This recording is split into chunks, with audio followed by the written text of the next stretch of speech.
بسم اللہ الرحمن الرحیم اعوذ باللہ من الشیطان الرجیم۔ بیسیکلی میں نے بتایا تھا کہ میں نے یہ جو یوٹیوب چینل بنایا ہے اس کا مقصد کاسمولوجی، ایڈوانس فزکس اور انرجی سیکٹر کے اوپر ریسرچ اور اس کی پریزنٹیشن اور پھر ان جدید علوم اور فنون کا اجرا ہے۔ بسم اللہ الرحمن الرحیم۔ میری آج کی گفتگو آپ سے بہت اہم اور تاریخی نوعیت کی ہے۔ میری آج کی گفتگو در حقیقت ترکیہ کے صدر، ترکیہ حکومت اور ترکیہ کے عوام سے بالخصوص متعلقہ ہے، اور بالعموم تمام لوگوں سے گزارش ہے کہ میری تمام گفتگو انتہائی غور و توجہ و انہماک سے سنی جائے۔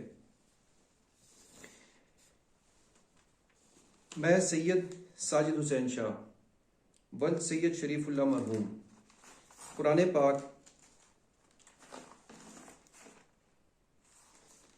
پاک اٹھا کر اللہ اور اس کے رسول، آخری رسول و نبی حضرت محمد مصطفیٰ صلی اللہ علیہ وآلہ وسلم کی عزت کی قسم کھا کر حلفاً کہتا ہوں کہ میں نے بچپن سے لے کر آج تک ساری زندگی کبھی بھی پوری دنیا کی بشمول پاکستان کے کسی بھی قسم کے جاسوسی کے ادارے میں کوئی نوکری کسی بھی شکل یا معنی میں نہیں کی، اور اپنی زندگی ایک عام شہری کی حیثیت میں ہی گزاری ہے۔ نیز اپنے آپ کو ایک عام اور گنہگار سمجھتا ہوں۔ میرا پاکستان میں اور پوری دنیا میں کسی بھی سیاسی یا غیر سیاسی جماعت سے کوئی تعلق و مقاصد نہیں ہے، سوائے اپنے اساتذہ سے عقیدت و محبت کے رشتے کے، جس کی بنیاد اللہ و رسول کی ذات مبارکہ ہے۔ میں انشاءاللہ اگلے کچھ عرصہ میں وان لیک جو کہ ترکی میں ہے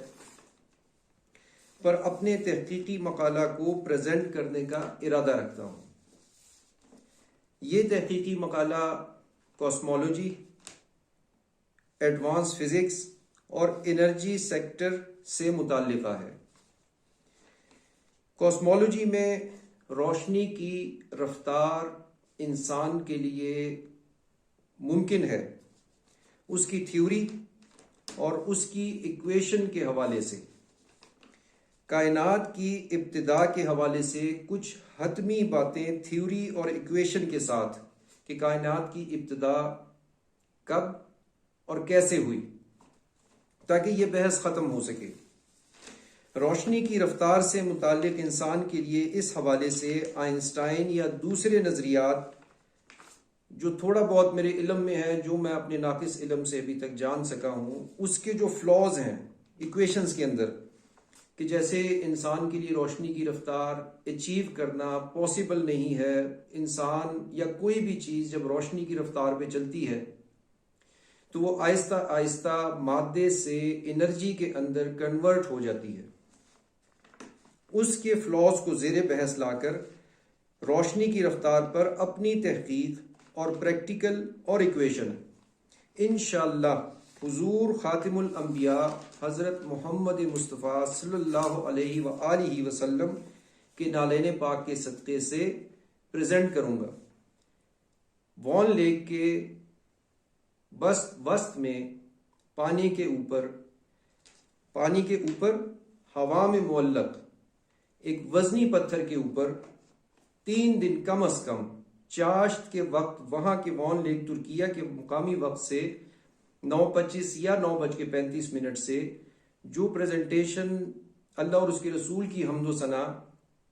حضور صلاۃ والسلام کی ذات بابرکات خاتم الانبیاء حضور صلاۃ والسلام کے اوپر درود شریف کے بعد جو پریزنٹیشن شروع ہوگی، جس کا تعلق صرف اور صرف